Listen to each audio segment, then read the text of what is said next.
Ben sizlerge tünügü vədə bəgən teyim vətəndaşı. O vədəm nemiydi deyirsiniz. Amerika Avazı Radyosu ilan kılınğan bir parça xəbər vətəndaş. İşki organizmni adamın kesib eliş, mecburi kesib elib setiş ve işletiş. Bugün çislaq 2025 yıl 7. ayının 14.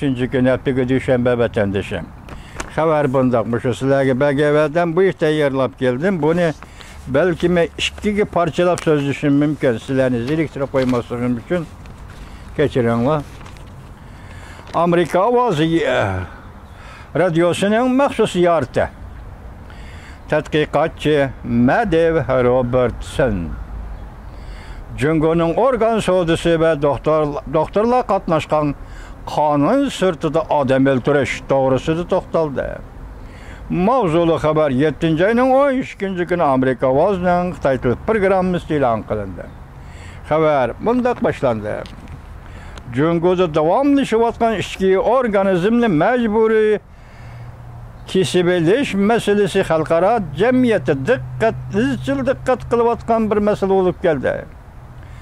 Amerika Koşmuş Ştatları Devlet Meclisi bu yıl 5. ayda işki organizmli mecburi kesib elişin toxtuş kanun layihesi maqulludur. Uzundan beri şunun münasebetlik tədqiqat bilen şug'ullanayotgan Germaniya Mannheim Üniversitesi, İngiliz ismi yok ki, Xitaycha aldım vatandaş. İctimai statistika pella doktoru, yakı doktor Ashti Robertson Cuma günü 7. ayının 11. günü Amerika Avazı Radyosu'nun məxsus ziyaretini kabul kılganda mundaq gösterdi. O tədqiqat jarayanda şunu bayqıdım da başıldı sözüne. Çünkü gerçi 2015 yılları etrafında işki organizmli özü halap təqdim qilish hareketini başlagan idi. Biroq aloqador tarafning ta'minlagan statistika ma'lumoti butunlay saxta bo'lganligi sababli ishki organizmni ixtiyoriy taqdim qilish bu ishki organizmning kelish manbai bo'la olmaydi. İşki organizmni ixtiyoriy taqdim qilish Uyg'urning huquqi qanchalik? Uyg'urda qanchalik huquq bor? Uning erkinligi qanchalik? O ixtiyoriy taqdim qilish, taqdim qilmayman, bu mening organizm, mening ishki a'zolarim. Men buni kesib berishga unamayman deyish huquqi bormi? Yo'q. Qandaqla ixtiyoriy taqdim qilish bo'ladi vatandosh? Şuna organizmni ixtiyoriy taqdim qilish bu organizmning kelish manbai bo'lib hisoblanmaydi. İxtiyoriy bo'lmaydi. Revolutsiyon yana mundaq ko'rsatdi.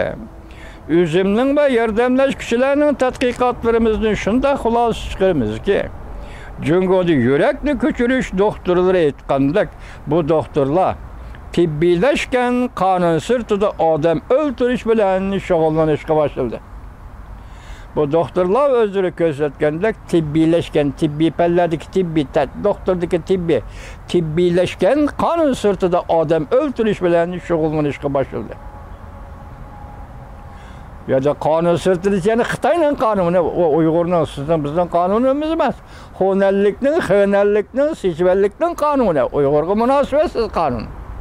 Lekin seçivellik, xonallik o'zining kanunini mustamlik Uyg'uristonga elib kelib onu kanunluk, bunu kanunsuz değişik hukukluk. Kim bedi Xitayga bu hukuk ne vatandaş?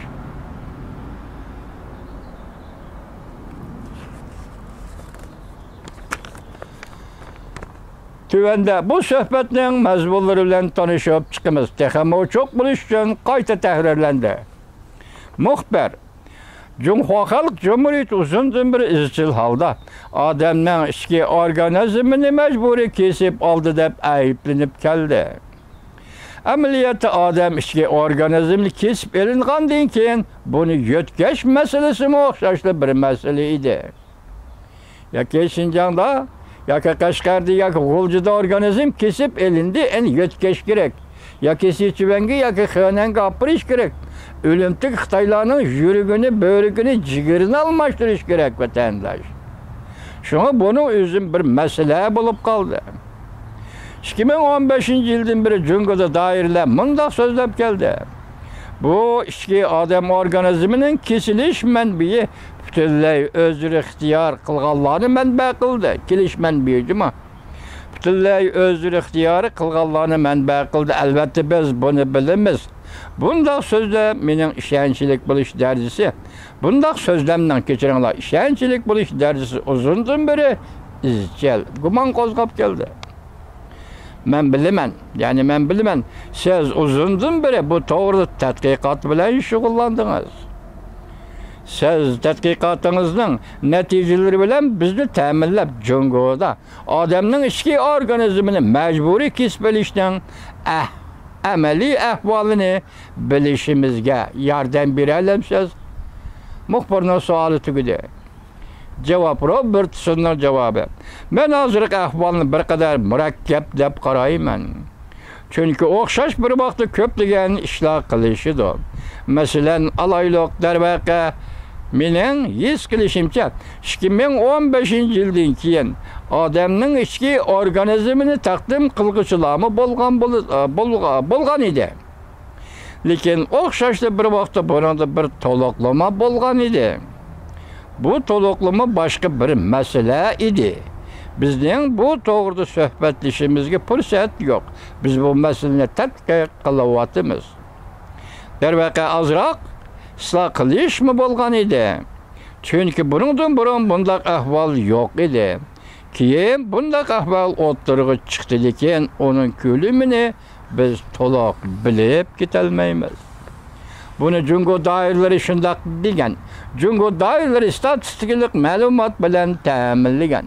Bizning 2019-yilga oid bir parcha dissertasiya maqolamiz bor. Ularning, ya'ni Jungoning 3 yillik statistikasini tafsiliy tahlil qilgan. Ular ta'minlagan keyin biz bayqagan narsa ochiq ko'rinib, bilinib turgan nurg'un masalalar hammasi soxta, yolg'on. Xitoy tarafdan kelayotgan materiallar, statistikalar. Biz har xil masalalarni yenib tahlil qildik. Biz shundoq deyalaymiz-ki, bu statistika bilan o statistika bir-biriga mos kelmaydi. Xitoyning statistikasi. Uningdan keyin nurg'un masalalar o'tirg'i chiqdi. Yana bir ish shuki, 2017-yillardan 2018-yillargacha zo'r ko'lamda Uyg'ur xalqi emgak bilan o'zgartirish turmalariga qamaldi. Bu nima deb ataladi ya?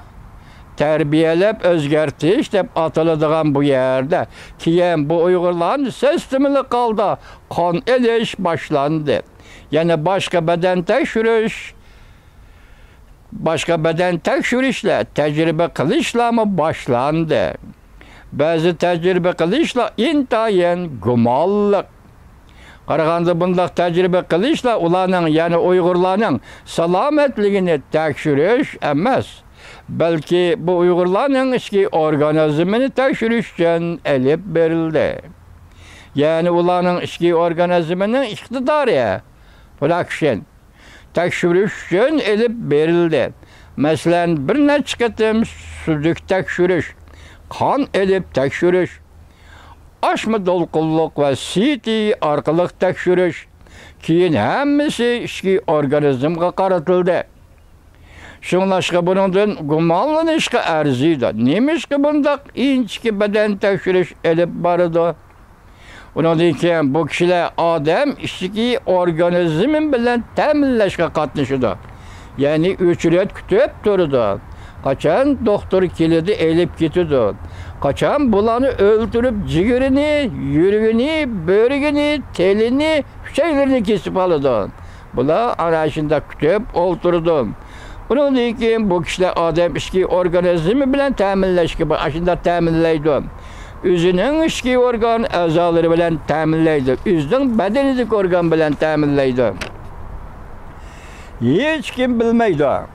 Shundan keyin doiralar intayin ko'p pul foyda topadi. Bu shundoq bo'ladi. Aniq ma'lumotga erisholmasakmi, shundan keyin bu kishilar o'ldiriladi. Organizm a'zolar kesip elingan kişiler kesip elip bo'lgandan keyin bu kişiler öldürüldü. Bu qirg'inchilik bo'lmay nima? Qanday qirg'inchilik deydi xalqaro jamiyat, bu qirg'inchilik bo'lmay nima? Bu qirg'inchilik vahshiylik bilan o'ldirish, bir payvoqlarda jinnelish emas. Ma u vahshiylik bilan qiynab turib, ichki organizmni kesib elib o'ldirish. Ular o'ldirildi. Shuningdan keyin bu kishining ichki organ a'zolari setildi. Bu ishlar shundoq aniqki, shuningdan keyin doiralar ichki organ a'zolarining kelish manbai to'g'risida doiralar hech nima demaydi. Muxbir, siz 2022-yil bir parcha maqola e'lon qildingiz. Balki siz yana Amerika Qo'shma Shtatlari Davlat Majlisida bu to'g'rida guvohlikdan o'tdingiz. Jungoning bu bağlash sistemasining, ya'ni Jungoning jamoat xavfsizlik sistemasi bilan uzun muddatlik munosabati borligi to'g'risida to'xtaldingiz. Hamda bundaq dediniz, ichki organizm majburiy kesib olingan kishilarning nurg'unlarining siyosiy jinoyatchilar ekanligi to'g'risida to'xtaldingiz. Siz Jungoning doktorlari odamning, ya'ni Uyg'urlarning ichki organizmini majburiy kesib elish harakatlariga qatnashdi deb qaramsiz. Robertson javob: odamning ichki organlarini ko'chirish ishlari to'g'risida nurg'un maqolalarni e'lon qildik. Jungoning har xil statistika ambiridan boshlab, andan biz ularning, ya'ni Xitoyning yurak ko'chirish operatsiyasini ko'rganimizda, chunki bu soqchi sistemasi to'g'risida. Soqchi sistemasi 5 yil burun ichki organizm bilan ta'minlaydigan manba bo'lgan edi. Demak, Xitoy soqchilari türmege nazarband qamalgan Uyg'urlarni boshqarib berdi, elib chiqib berdi, tanlab berdi. Ularni ichki a'zolarini tekshirish kezdi va ularni operatsiya ustiga majburlashla yotqizib berdi. Shunaqa ya vatandosh, tasavvur qiling. Siz odam, men odam, siz Uyg'ur, men Uyg'ur. Uyg'urning beshi kelayotgan bu kunni tasavvur qiling. Alloh sizga rahim qiladi. Yurak ko'chirish operatsiyasini ko'rganimizda, chunki bu soqchi sistemasi to'g'risida, soqchi sistemasi 5 yil burun ichki organizm bilan ta'minlaydigan manba bo'lgan edi. Demak, turmalar nazarbandxonalar. Bu nuqtani Jungoda ichki a'zo ko'chiruvchilar izchil e'tirof qilib keldi. Jungoda ichki a'zo ko'chiruvchilar sohasi buni e'tirof qildi va soqchilarga rahmat aytdi. Xitoy doktorlari, Xitoy soqchilariga rahmat aytib operatsiya qiladigan, jigirni kesib oladigan Uyg'urlarni boshqarib berganligi uchun. Chunki ular soqchilarning, ya'ni soqchilarning hamkorligi ostida Jungoning ichki a'zo ko'chirish sistemasi mushundoq taraqqiy qildi. Amaliyot ularning hammasi matbuot orqali ularga rahmat aytdi. Kechiringlar vatandoshlar, aptab bilan tushib ketdi. Siz diyem keyinki işki betine atiga so'zlab beray, ati almanlar vatandaşlara.